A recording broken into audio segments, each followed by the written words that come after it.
Hi guys, আজ আবার চলে এসেছি একদম নতুন একটা ব্লগ নিয়ে। হ্যাঁ, তোমরা ঠিকই ধরেছো।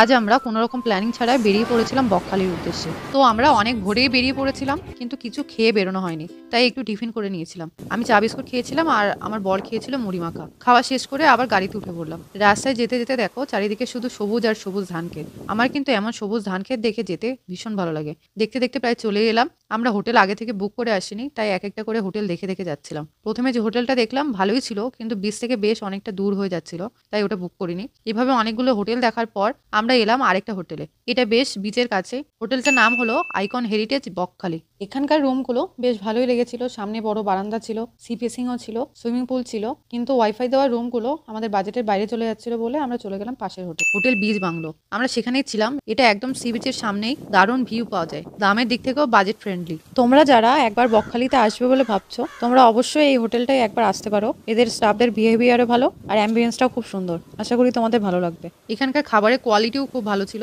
রুমগুলোও বেশ স্পেসিয়াস আর সুন্দর। এখানে রুমটার ইন্টেরিয়র ডিজাইনটা আমার তো খুবই ভালো লেগেছিল। রুমটার ভেতর না খুব একটা হোমলি হোমলি ব্যাপার ছিল, মানে একটা কোজিনেস ছিল, যেটা আমার খুবই ভালো লেগেছিল।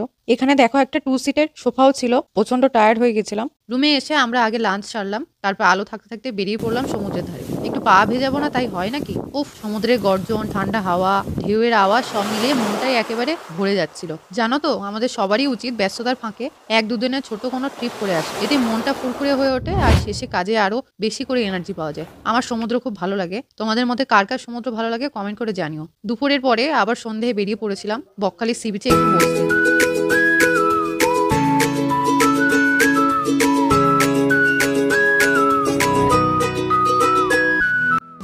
দেখো এখানেই সবাই চা নিয়ে বসে আছে।